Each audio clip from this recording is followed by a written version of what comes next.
Pourquoi je vis? Pourquoi je meurs?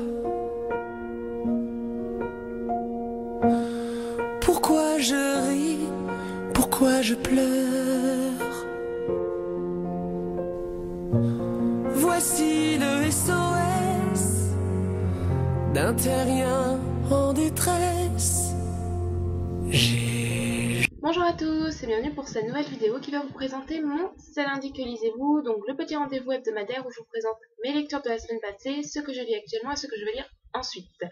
Alors la semaine passée je vous ai pas fait de vidéo pour cause de panne livresque, donc globalement il y a 2 semaines en fait je vous quittais Survivons d'Isaac Marion et j'avais commencé le tome 3 de la quête des livres au monde qui à ce jour n'est toujours pas terminé.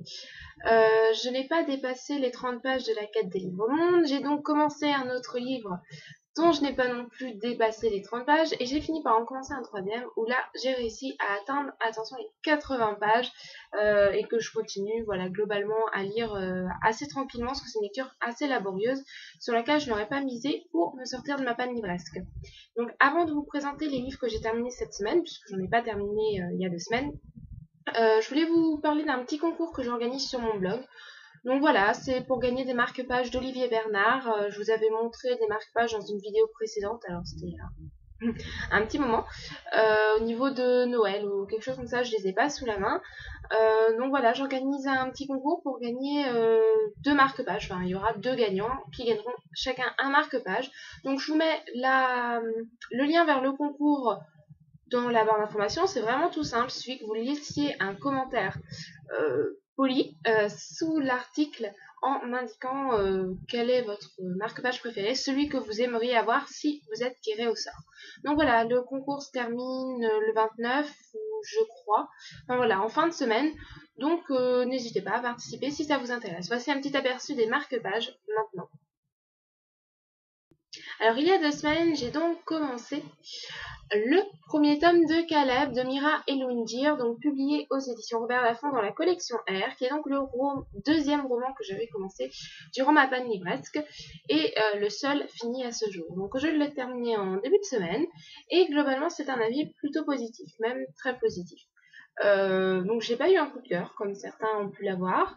Je comprends un petit peu Voilà, c'est vrai que pour ce livre, j'avais vu des avis à la fois positifs et à la fois négatifs, plus de positifs que de négatifs, mais c'était assez tranché, ça avait l'air d'être ça passe ou ça casse. Et je comprends un petit peu pourquoi c'est ça passe ou ça casse, parce que j'ai complètement été déstabilisée au départ par l'univers et notamment par le héros, donc Caleb. Alors au niveau de l'histoire, moi je suis partie en lisant, en sachant très peu. La seule chose que je savais au final, c'était qu'on allait suivre un héros du nom de Caleb qui était mauvais, voilà, qui aimait répandre le mal autour de lui. Donc c'était une sorte un peu d'anti-héros. Et je trouvais déjà rien que l'idée là assez innovante parce que j'ai pas lu beaucoup de romans où le héros est méchant. Et c'est la seule chose que je savais en commençant le bouquin. Et du coup, j'ai eu vraiment tout le loisir de découvrir l'univers que nous proposait l'auteur. Pourtant, j'ai regardé pas mal de vidéos parlant de ce livre, lu des chroniques, mais j'ai oublié en fait, de quoi parlait le livre à la base. Alors, c'est du fantastique, assez glauque, même gore parfois. C'est vrai que ça m'a pas trop dérangé, mais certaines personnes peut-être plus sensibles à ce genre de choses seront un petit peu, voilà, un petit peu embêtées. Qu'est-ce que je peux dire? Alors, au niveau des points positifs, pour commencer, j'ai trouvé ce livre vraiment très prenant. Bon, il faut un petit peu le temps que ça s'installe, etc. Mais passer ces petites périodes d'installation, franchement, ça devient super prenant, super haletant, il y a de l'action, des rebondissements, etc. Des révélations à la fois prévisibles et non prévisibles parce que on sent que l'auteur, elle maîtrise vraiment son truc et qu'elle nous fait penser à des choses au moment où elle va nous révéler l'information. Ça a fait plusieurs fois le coup, donc je me suis dit que c'était voulu, à moins que ce soit vraiment qu'à moi que ce soit arrivé. Du coup, c'est vrai que voilà, j'ai trouvé que c'était une grande maîtrise d'écriture. Alors au niveau des points négatifs ou alors des choses qui m'ont un petit peu dérangé, tout d'abord moi je pensais qu'on allait avoir un narrateur interne et en fait pas du tout. On a un narrateur externe donc en il, ce qui est pas mal pour avoir pas mal de pensées, donc on suit pas mal les pensées de pas mal de personnages en fait. Euh, c'est vrai que ça offre pas mal de choses, mais ça m'a un petit peu dérangée au départ, parce qu'il fallait que je m'habitue. Et ce qui m'a aussi un petit peu dérangée, c'est qu'on passait de la vision d'un personnage à une autre, pardon, très rapidement, et du coup, par moments, j'étais un petit peu déstabilisée. Mais voilà, au final, c'est juste des petits détails qui n'ont pas trop entravé ma lecture, mais voilà, qui m'ont un tout petit peu gênée, mais globalement, ça va. Donc j'ai mis un 4 sur 5. Je vais lire le tome suivant assez rapidement. C'est vraiment un roman assez étonnant. Franchement, j'ai bien envie de dire atypique. Enfin, j'ai pas lu de roman de ce genre, jamais. Donc, je le recommande à ceux qui ont plus de 15 ans, parce que c'est vrai que moins de 15 ans, même si l'écriture est assez abordable, c'est quand même assez gore. Et comme c'est marqué sur la couverture, attention, personnes sensibles s'abstenir. Voilà, donc si vous avez l'occasion de le découvrir, franchement, une très bonne découverte aux amateurs de l'imaginaire, parce que c'est quand même, il y a quand même un côté fantastique très présent. Alors, j'ai aussi terminé Retour à Paradise de Simone Elkeles, donc le tome 2 de Paradise, publié aux éditions La Martinière Jeunesse. Alors, pour les personnes qui me suivent, vous savez, et pour celles qui ne me suivent pas, vous ne savez pas, que le tome 1 de Paradise a été mon big coup de cœur de l'année 2012. Voilà, le livre qui m'a le plus ému et le plus chamboulé, ça a été le tome 1 de Paradise. Donc j'ai essayé de ne pas m'attendre à quoi que ce soit pour le tome 2, de ne pas espérer grand chose. Quand on a un tome 1 avec la barre placée aussi haute, c'est rare que le tome 2 soit aussi bon. Et ça a été un petit peu le cas ici. Bon, alors, j'ai pas eu de coup de cœur, je lui mets un 4 sur 5. J'ai quand même eu quelques moments d'émotion, voilà, avec une boule dans la gorge, etc. Mais globalement, j'ai été moins touchée par cette histoire que je ne l'ai été par le tome 1. Même si ça a été un plaisir de retrouver Caleb et Maggie après la fin qu'il y avait dans le tome 1, c'était tellement horrible. À l'époque, je savais même pas qu'il y avait un tome 2. Alors, je vous dis pas comment j'avais envie de balancer le livre par la fenêtre, tellement j'étais un peu énervée, j'ai envie de dire. Donc là, voilà, c'est un plaisir de voir un petit peu comment vont avancer les choses. Mais je trouve que, voilà, dans le tome 1, je disais que c'était une romance, mais il y avait quelque chose derrière. Et là, je trouve qu'on reste plus dans le côté romance que, voilà, les conséquences de l'accident.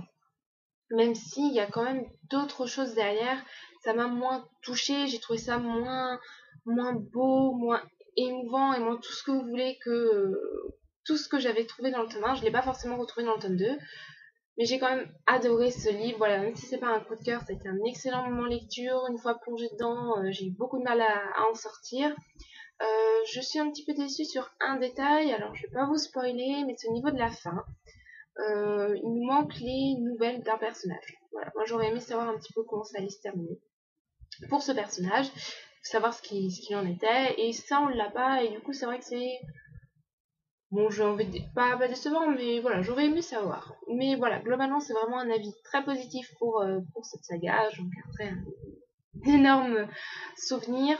Si vous hésitez entre Irrésistible Alchimie et Paradise, donc j'ai lu le tome 1 d'Irrésistible Alchimie.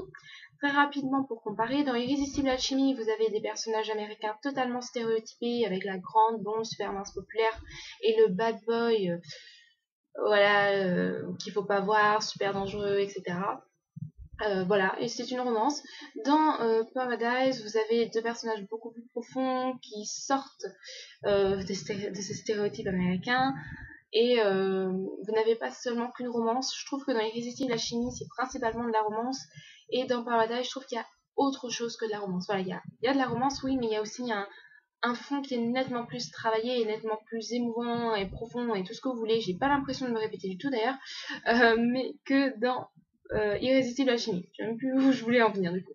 Bon bref, vous l'aurez compris, c'est vraiment une saga à découvrir et entre Paradise et Irrésistible Alchimie, je vous recommande nettement plus. Alors, on va continuer avec mes lectures en cours. Donc, il y a 3 romans et une BD. Alors, ça fait pas mal de lectures en cours, mais je vais vous expliquer un petit peu. Alors, la BD, il s'agit du tome 8 du Donjon de Naheulbeuk, donc le tome 2 de la 3e saison, que j'ai pas vraiment pris le temps de lire. Voilà, je suis pas trop motivée pour lire des BD cette semaine, donc je vais essayer de la lire la semaine prochaine quand même pour la rendre à la médiathèque. Alors ensuite, il y a le livre qui m'a sorti de ma panne livrette. Et oui, un livre que j'ai eu énormément de mal à sortir de ma palle parce que le tome 2, voilà, m'avait pas du tout plu. Le premier tome, excusez-moi, ne m'avait pas convaincu. Il s'agit du tome 2 de Francesca, donc La trahison des Borgia de Sarah Poole, publié aux éditions Ma. Et je me rends compte que j'avais vraiment lu le tome 1 à une mauvaise période parce que j'accroche vraiment dans le tome 2. Donc c'est très long, c'est une lecture très laborieuse. Le genre de lecture qu'il faut pas lire normalement quand on a une panne livresque, mais c'est un genre que je lis pas beaucoup en fait, c'est du thriller historique adulte. Et c'est vrai que je pense que ma panne livresque était due au fait que je lisais toujours la même chose, toujours de l'imaginaire, toujours de la young adulte, et que j'avais besoin de quelque chose un petit peu plus innovant pour moi, j'ai envie de dire quelque chose de différent. Et donc j'ai trouvé mon bonheur de Francesca. Alors j'ai atteint les 80 pages. Bon, en 2 semaines c'est pas exceptionnel. J'ai pas vraiment lu en fait Francesca cette semaine. Donc j'espère atteindre la semaine prochaine au moins pourquoi pas les 50%, même si ça va être un petit peu dur. Mais voilà, c'est l'objectif que je me vise. Désolée pour le reflet. Et franchement ça me plaît beaucoup pour le moment. Donc voilà, une écriture vraiment travaillée, des personnages attachants, mais une lecture assez laborieuse et le genre de lecture qu'il ne faut pas lire en vacances, comme j'avais fait avec le tome 1. Donc on verra mon avis définitif quand je l'aurai fini. Si je ne l'avance pas cette semaine, je ne vous le remontrerai pas la semaine prochaine. Voilà, je vous le montrerai quand j'aurai des choses à vous dire dessus. Alors ensuite, je lis donc une lecture numérique. Il s'agit du Poison écarlate, le tome 1 de Maria V. Snyder, publié aux éditions Darkis. Alors je sais plus le nom de la saga, c'est les portes du temps, non, ou les portes du secret, quelque chose comme ça. Je vous le marquerai ici, donc vous pouvez apercevoir la couverture en tout petit là, voilà. Donc je vous l'ai pas remis au début parce qu'après c'est la galère pour trouver la page. Donc en fait je l'ai commencé parce que je lis au boulot pendant les pauses et j'ai pas trop envie de me ramener avec un livre, ça abîme un petit peu les livres, donc j'emmène la Kobo, c'est nettement plus pratique. Donc j'ai dû lire une vingtaine, 20% à peu près, pas plus en tout cas. Et franchement, c'est vraiment sympa. C'est très simple, ça se lit très vite et c'est assez prenant. Je sais pas si j'aurai terminé la semaine prochaine, je vais essayer, mais bon, voilà, j'aimerais bien terminer tous les livres que j'ai en cours cette semaine, mais ça va être un peu compliqué. Mais en tout cas, pour le moment, c'est assez sympa.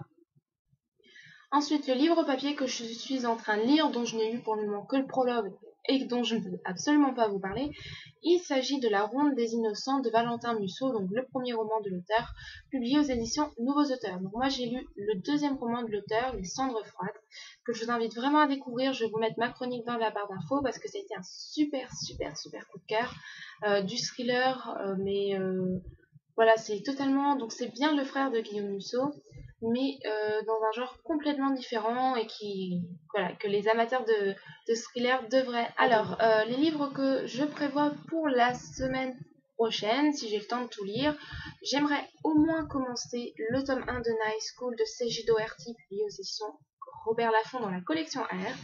Il est assez gros, donc ça m'étonnerait que j'ai le temps de le finir. Si j'ai le temps de le finir, je pense que je reprendrai La quête des livres au monde. Parce qu'il faudrait que je dépasse les 30 pages, ça sera pas mal.